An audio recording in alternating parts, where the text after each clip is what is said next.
नमस्कार दोस्तों, आप देख रहे 3 स्टार न्यूज 24। मैं अनिल कुमार।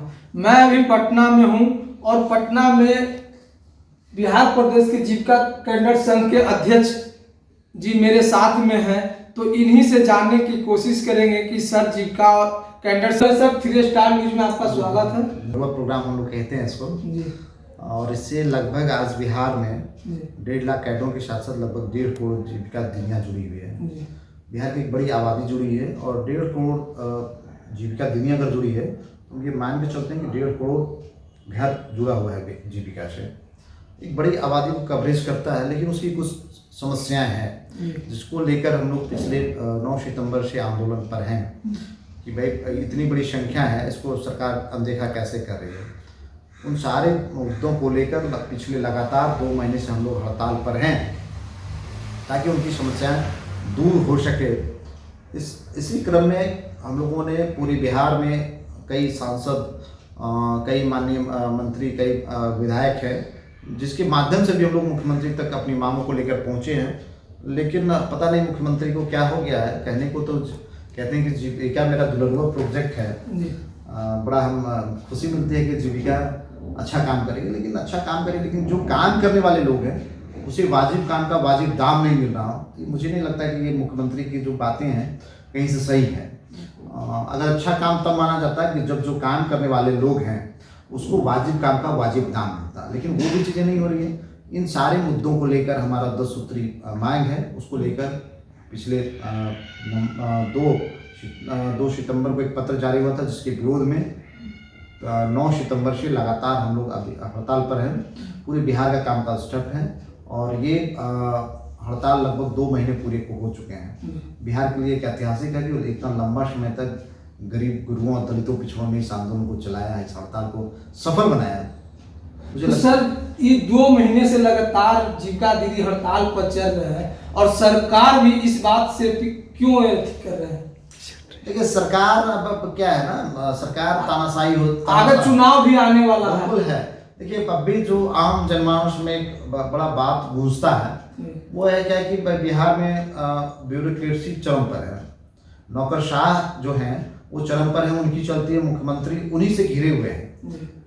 तो एक बड़ा मुद्दा है कि भैया नौकरशाह कोई आपकी भलाई के बारे में नहीं सोचेगा, क्योंकि जनता को 5 साल के बाद उन मतदाताओं के बीच में वोट मांगने जा रहा है। नौकरशाह जो है ब्यूरोक्रेट्स हैं उसको वोट नहीं मांगने जा रहा है ना, तो वो इन सारी चीजों को मुख्यमंत्री तक बेहतर तरीके से प्रेजेंट नहीं कर पाते हैं, जिसके कारण ये चीजें हैं। अगर मुख्यमंत्री समझते तो अब तक वार्ता हो गई रहती, अब तक ये मामला सॉल्व हो गया होता।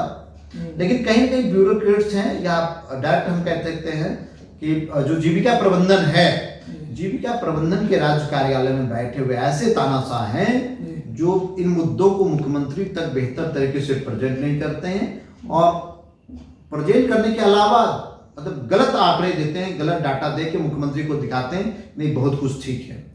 मुख्यमंत्री को अपने स्तर से इसका रिव्यू करना चाहिए और समझना चाहिए था क्या समस्या है, उस समस्या को दूर करने का हर संभव प्रयास करना चाहिए था। जी, तो आगे इसका क्या प्रोग्राम है सर कि जो सरकार इस बात को नहीं मान रहा है तो हम लोग धरना प्रदर्शन करें? हम लोग अभी है क्या कि एक बड़ा सवाल है कि भाई कैसे इसको पूरे बिहार के लेवल पे इसको इस मुद्दे को लाया जाए, बिहार के आम जनमानस में कैसे मैसेज जाए।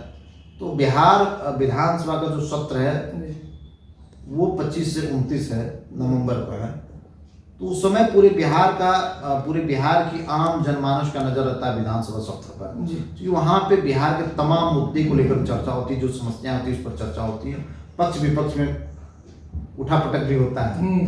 तो हम लोग ये चाह रहे हैं कि वो उसी दरमियान में 26 नवंबर 2024 को हम लोगों ने एक बड़ा महाजुटान रखा है जीविका दीदियों का, जीविका कैडरों का, जिसमें बड़ी संख्या में लाखों लोग आएंगे पूरे बिहार से और पूरे बिहार के लोगों में जीविका कैडरों में एक आक्रोश है, जीविका दीदियों में आक्रोश है। ये हम लोग 2 महीने से भूखे मर रहे हैं, सरकार को कुछ मतलब ये सीरियस नहीं ले रही है इस चीज़ों को, तो इसलिए पूरे बिहार से लोग जुटेंगे और हम लोग पूरे बिहार कि आम जनमानस को दिखाने का काम करेंगे कि सरकार हमारे साथ सौतेला व्यवहार कर रही है। सरकार कहीं से भी मतलब जो उसके लिए पहल होनी चाहिए थी वो पहल नहीं कर पा रही और इस बात की कुछ उस समय प्रदर्शन होगा विपक्ष भी इन मुद्दों को विधानसभा में मजबूती के साथ उठाएगी। कई विधायकों ने तो यहाँ तक कहा था कि इस बार का जीविका के मुद्दे पर हम विधानसभा सत्र नहीं चलने देंगे। अगर ये चीजें होती है तो हमारे लिए ऐतिहासिक होगा। भाई हमारे मुद्दे को लेकर इसी बिहार विधानसभा में बड़े लोग हमारे समर्थक हैं जो चाहते हैं कि बिहार की आधी आबादी को वाजिब काम का वाजिब दाम मिले। इस मुद्दे को लेकर विधानसभा में जबरदस्त तरीके से सरकार से दो हाथ करने के तैयार है। तो आप सर 26 तारीख को समय रखे हैं कि पूरे बिहार की जीविका दीदी पहुंचे और इस अपनी बातों को मांगों को लेकर के एकत्रित होकर के सरकार तक हम लोग पहुंचे और विधानसभा तक इस बात को पहुंचाए ताकि हम लोग का मांग को पूरी हो। बिल्कुल। तो जो इस चैनल के माध्यम से जीविका दीदी तक पहुंचते हैं उनसे क्या ये मेरा आपके चैनल के माध्यम से बिहार के तमाम जीविका कैडरों और जीविका दीदियों से अपील होगा कि अधिक से अधिक संख्या में 26 को आएं और अपने हक अधिकार की बात करें, अपने वाजिब काम का वाजिब दाम लेने के लिए संघर्ष की जो कड़ी है उस कड़ी में एक कड़ी और बने।